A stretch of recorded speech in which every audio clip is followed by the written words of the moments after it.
Hi guys! Welcome to my mini vlog. Ayan, dito tayo ngayon sa Gilbert Place kung saan kami ay magdi-dinner na pamilya.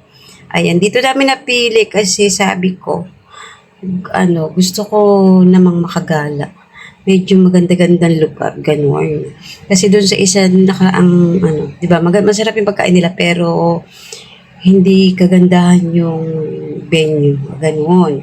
Pero ito kasi, ngayon pa lang din ako napasok dito, kaya sabi ko, dito na lang muna.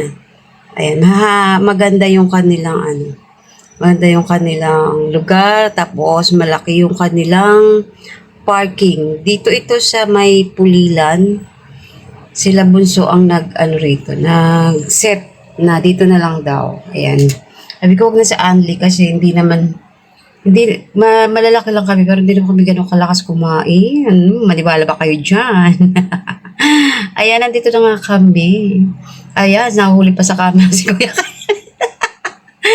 Nag-ayos ng short. Ayan, may kalakihan din ang aking panganay.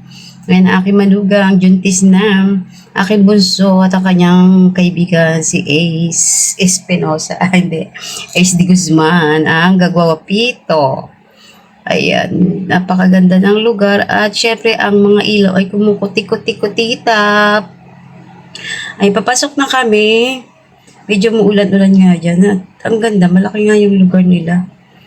Ayan, at ayun, wala na ako masyadong masabi, papasok pa lang kami dito, pero nakakaamangha na. Ayan, namangha agad kasi maraming halaman. Siyempre, bago kami umorder, naglibot muna ako dito sa may gawing CR. Ayan, gawing CR yan ha. Tingnan nyo naman, ang lalaki ng mga sahudyaman. Tapos itong plant na to, ang ganda ng bulaklak. Ayan, papunta na ulit ako doon sa may,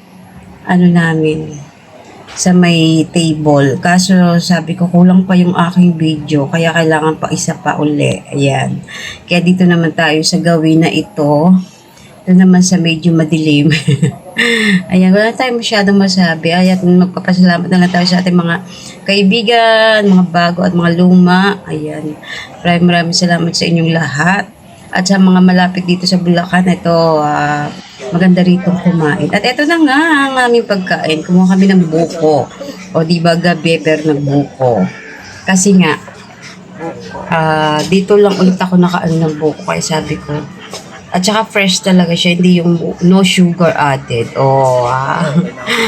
At ayan na nga, inuwi ko yung mga mga umbrella na yan. Kasi ang cute nila, sabi ko lalagay ko sa garden. Kasi hindi naman tayo masyadong umakit sa garden. Kasi nga, baka tayo majulog uli. Ayan, ang sarap ng buko. Fresh from the puno. Sabi nung fresh from the puno daw. O, ayan na. Kakain na kami. Ayan, giniginaw-ginaw na si Kuya Ken. At ito nga aming food. Ito ang akin. Sabi ko, gusto ko nito. Gusto ko nitong sausage na ito. Ayan, ang dami nilang kanin. Java rice with plain rice. Ayan ang aming order. Hindi rin naman naubos yan, guys. Ganun kami kahinang kumain. Ito yung kanilang masarap siya, sobrang sarap. Kaya lang parang sa sobrang sarap masasawa ka na. Yun. Ganun.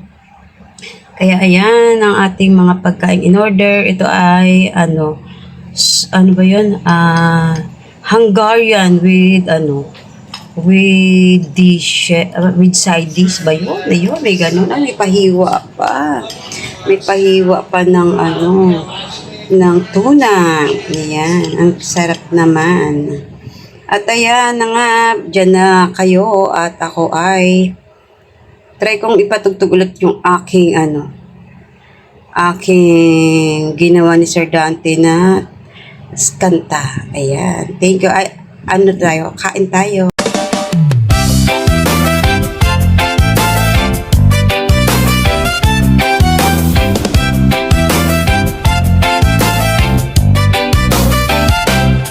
Mula sa Bulacan may kwelang bida, si Mama Donna Devi plantita sa tuwina. Halaman dito, halaman doon, Bawat tanim ay may pagmamahal sa kanyang garden. Presko at maaliwalas, stress-free vibes, napakagandang tingnan. Mahilig ding mamasyal kahit saan magpunta. Sa vlog niya ikwento'y puno ng saya.